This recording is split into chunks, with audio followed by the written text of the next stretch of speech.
So of course I was planning on discussing Hell at some point on the channel in the future, but I think it's pretty safe to say that with the new chapter now out and potentially a brand new story arc to follow, and of course all of the excitement bubbling up from the community about this story that seemingly is all about Hell, my hand has been forced somewhat, and you know what, I'm absolutely fine with that. The idea of Hell in Bleach has always fascinated me, and it seems to be a really cool and interesting realm, albeit one that we know next to nothing about. However, just because Hell has barely appeared in the canon manga doesn't mean that we haven't seen any kind of depiction of it in the Bleach universe. Of course, as you all know, the fourth and final Bleach movie to come out, not including the Netflix live-action one, is all about Hell. It's the Hellverse movie, and shows us a potentially really creative and unique depiction of that realm, but it's one that I'm unsure if we'll ever see again. But of course, we're going to talk about all of that in today's video, and so I thought now was a great time for us to do a crash course video on the realm of Hell in the Bleach universe. Before we begin, however, guys, we've hit that milestone of 75,000 subs, all thanks to you. Thank you so much. The reaction to the live reaction of the new chapter and the review of the new chapter is just amazing. The newest chapter review I put out got more views in 24 hours than any of the 1000 Year Blood War arc weekly reviews I did back like 6, 7, 8 years ago, whenever it was. So that's, you know, blows my mind, and I can't thank you enough for that. And, you know, the next big milestone is really 100k. It's, you know, we've got 25,000 subs to go. If you haven't hit subscribe yet, I'd really appreciate the support. And of course, you get weekly videos just like this all about Bleach. And if you did like the video, make sure to hit thumbs up as well, because it does help get that video out across YouTube to more potential Bleach fans. And if you do want to help support me just a little bit further, we do have a Patreon for the channel as well, where you can support me there for as little as $1 a month, get potential videos early, and of course, if you have supported me there already, a heartfelt thanks goes out to you for being a patron and supporting me. I really appreciate it. So, Hell, Kubo is finally doing it, and it's really kind of weird to see. It's quite surreal. Hell has always been this weird thing in the backdrop. It appears very early on in the canon manga. I'm talking really early, which we'll get to in a second, and then never appears again. And it's just that's really strange, because every other realm is obviously a major focus of each individual arc. They get their time in the spotlight, so to say.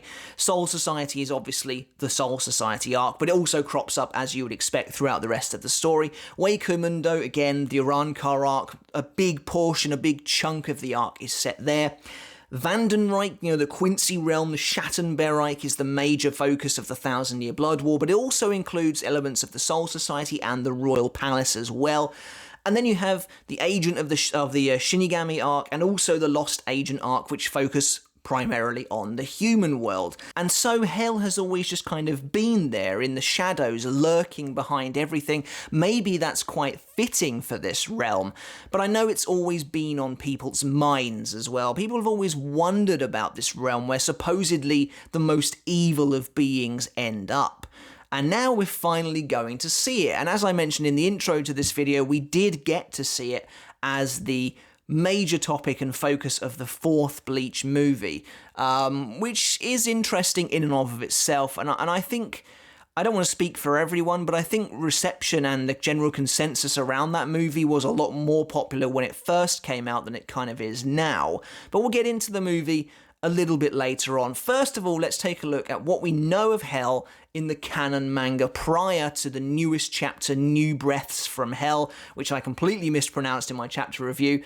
But yeah, so there's really not a lot to go on here. Basically, Hell appears very early on during Ichigo's kind of like training as a substitute Shinigami with Rukia by his side in the earliest days of Bleach, the kind of monster of the weak part of the series, if you will, where he deals with almost like a different crisis each time.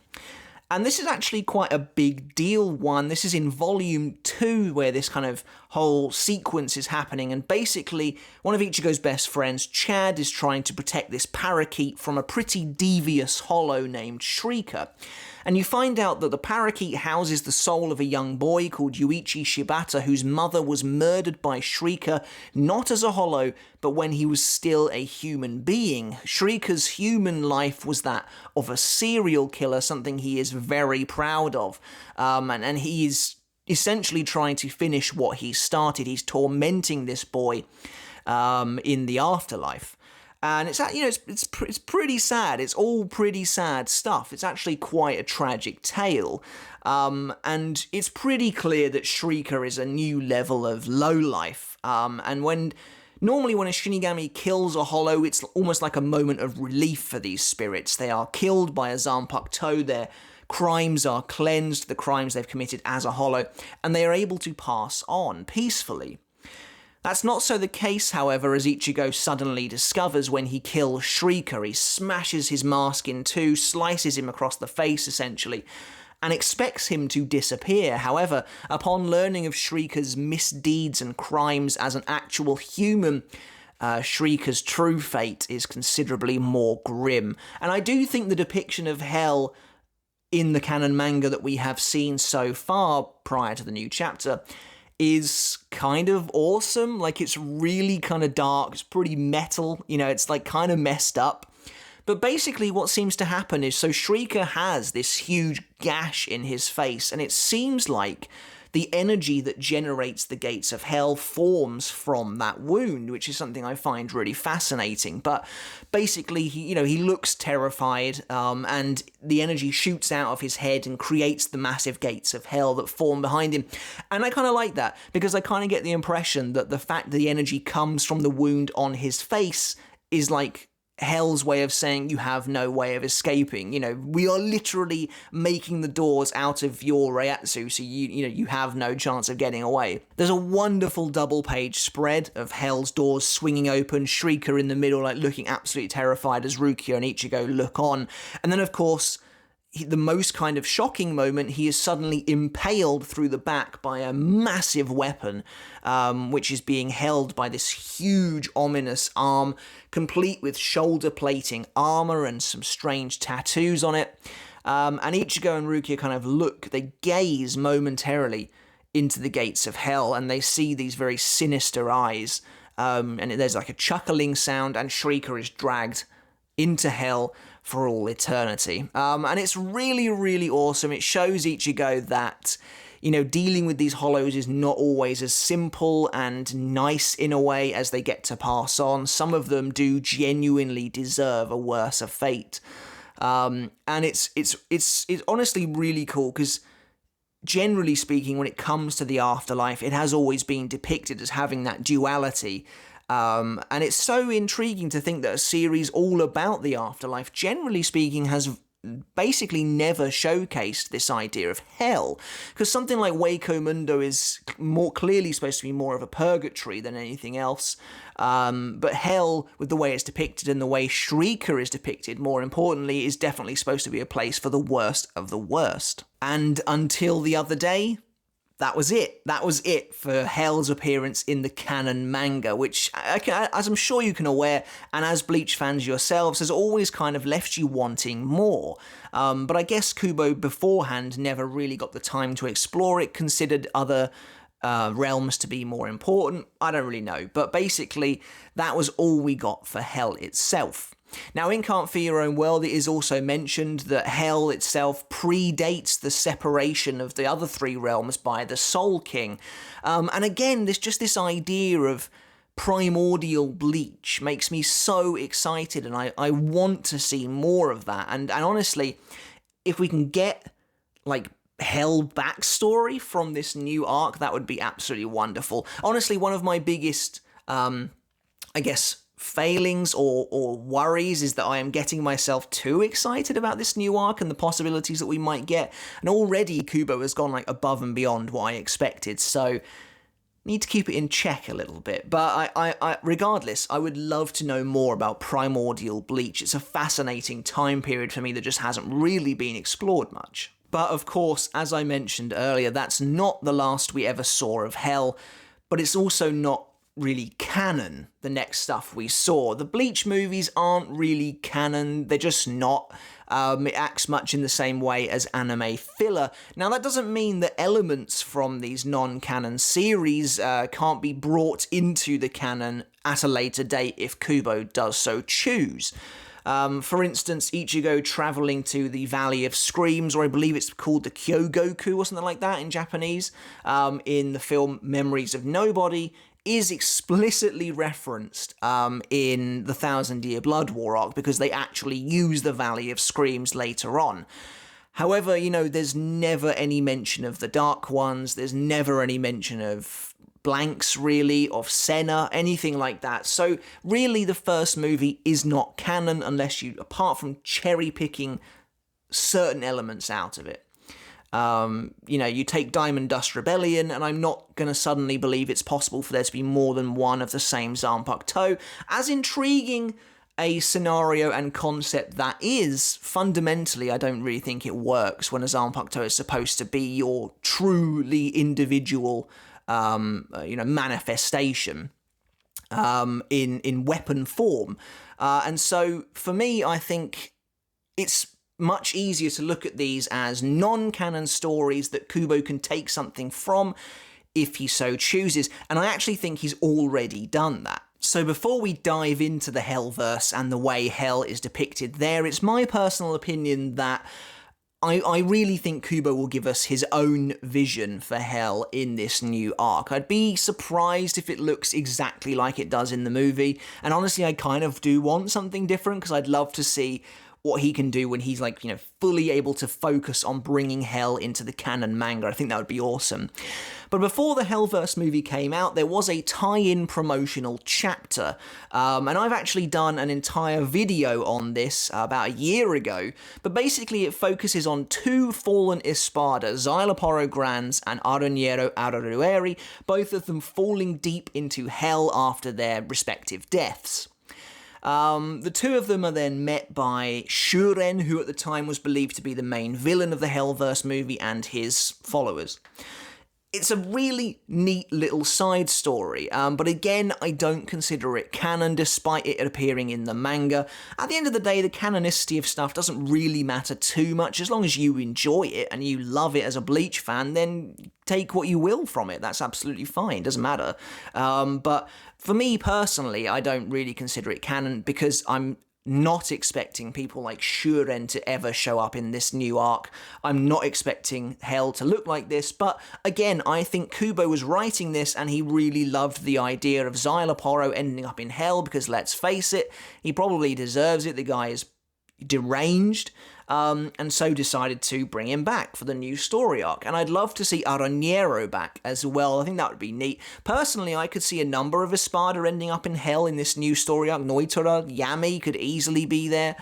But yeah, for me, I've already talked about this promotional chapter, so I'm not going to go too much detail here, but it's basically done to give us a small insight into Hell and also the plot of the movie, as after defeating the two Espada, Shuren and his Togobito companions basically have a look in this creepy lantern, and they see an image of Ichigo in his fully holified state, someone who's able to essentially bust them out of Hell, which is what they're after. And so the depiction of Hell that we get in this movie is kind of interesting, I think. It kind of gives off this really vast and empty vibe, also giving off this idea of just total sorrow, despair, and the idea that you just cannot escape, doomed to live out your life as a Togobito of suffering under the ever-watchful gaze of the guardians of Hell, the Kushonada.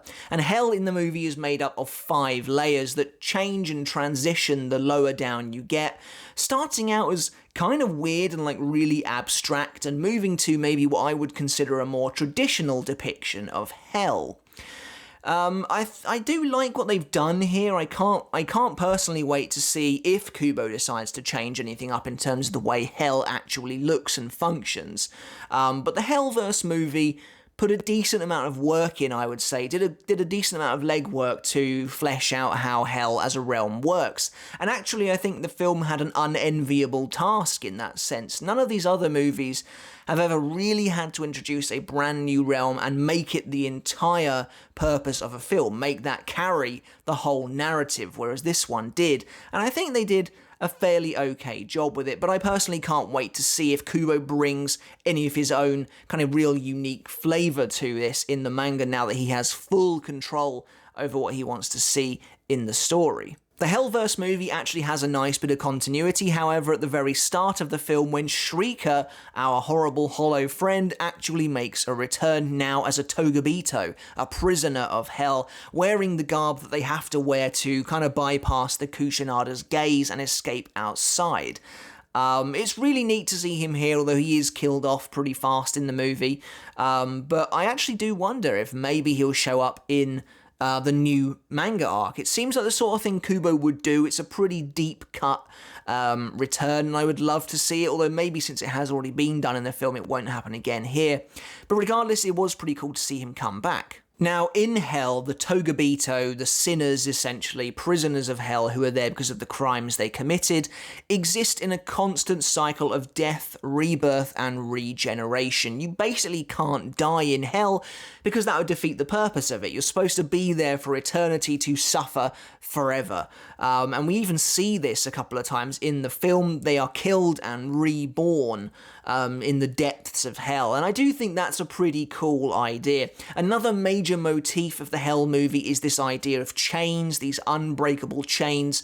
They seem to be, attached to every individual. It's like their own kind of personal shackle, their own bond that binds them forever to hell that just cannot be broken, and in a way it is a symbol of their own damnation, which I think is a really cool idea, and chains seem to be, again, playing a big role in the depiction of these characters in the new manga.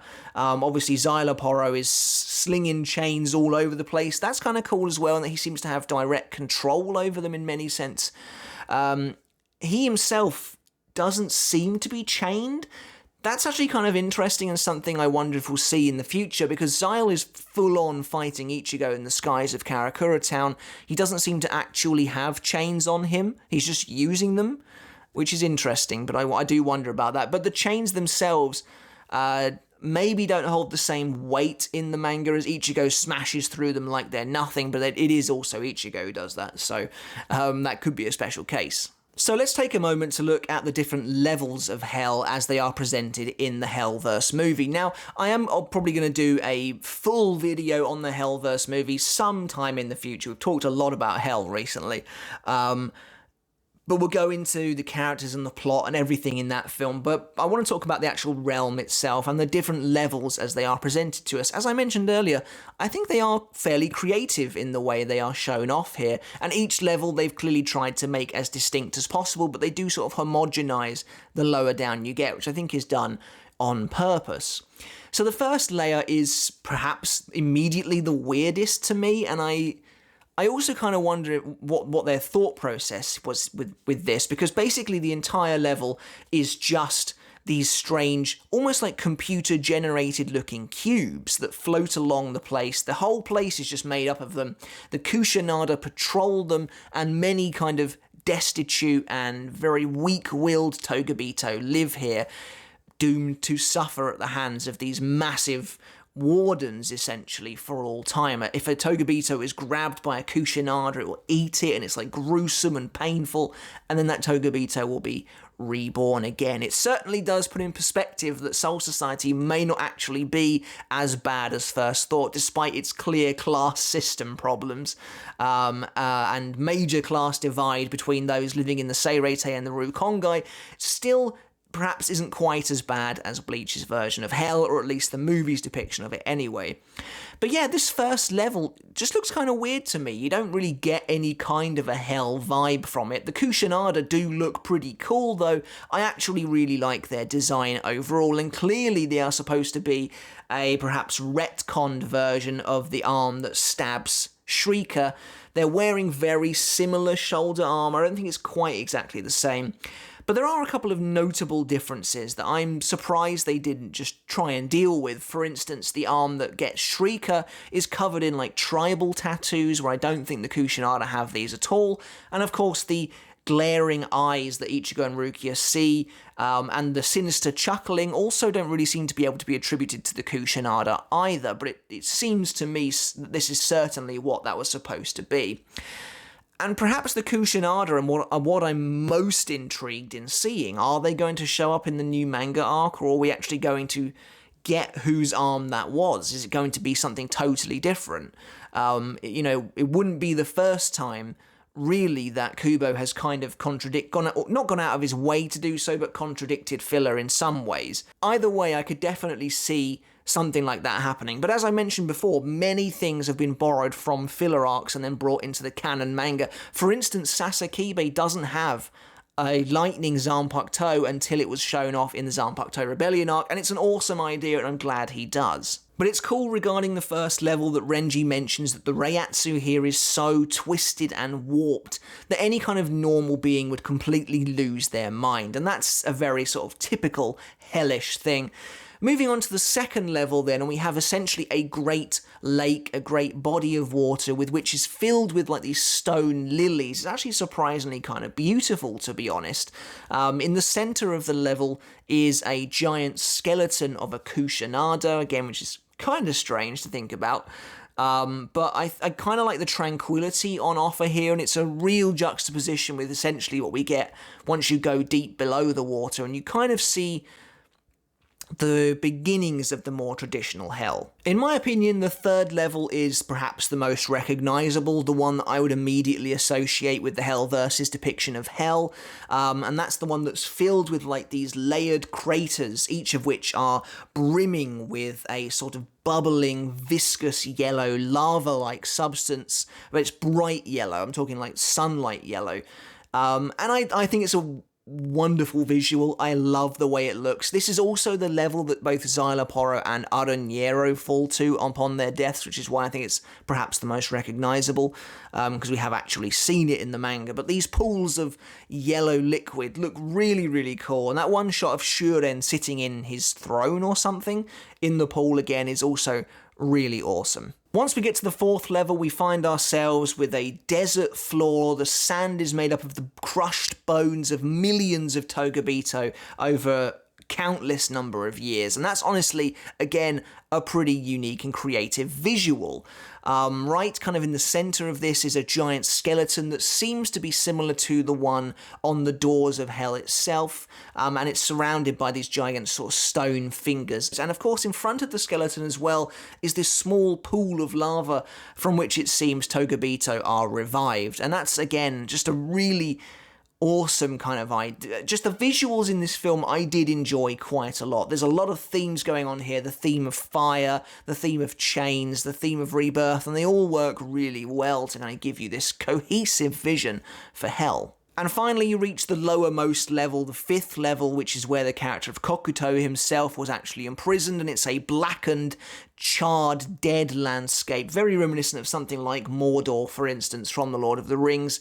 Lava veins kind of flow through the land, they encroach upon blackened hillsides, lightning blasts strike the earth at almost random intervals, and again, like I said, as the lower down we get, the more kind of traditional looking this version of hell becomes. That's not a bad thing at all, though. In general, I think if you go from movies 1, 2, and 3, and even the manga and the anime, and then get to movie 4, the Hellverse, I think you will find it, on the whole, quite dark and quite bleak in comparison. Characters like Ichigo's sisters are involved at a personal, intimate level. At one point, I think Yuzu has like a soul chain, implying she's basically dead, which is pretty dark, and that is kind of reflected in Ichigo himself and the way he's presented in this arc. The weight of the Reiatsu of Hell, the way the Reiatsu of Hell works and kind of reflects off of him, affects his holification and transforms him against his will. You get this idea that it brings out his inner darkness, which is what Shuren and Kokuto both essentially want.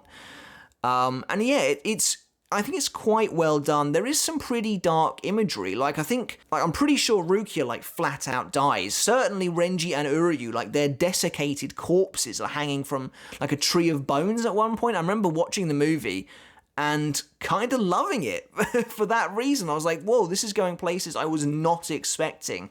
And clearly, to try and do Hell justice, they're making it really dark, and I appreciated that back in the day. And in fact, the overall layout of Hell was actually drawn up in something called the Hellverse Invitation book, so I love seeing Kubo's input here and seeing how much of a kind of control he had over how Hell itself appears. But as I mentioned, I am really expecting it to look different in the manga, although I won't be disappointed if it doesn't. It would just be awesome to see regardless. And that's really about it for everything we kind of know about Hell so far. Clearly, we're going to be finding out more in the future. We've already found out about this new thing called phosphoplasm, which is like this strange, thick, gloopy, blood-like substance that hangs around in the air. Really nice, creepy visual. I love seeing Shunsui kind of catching it on his blade and watching it sizzle.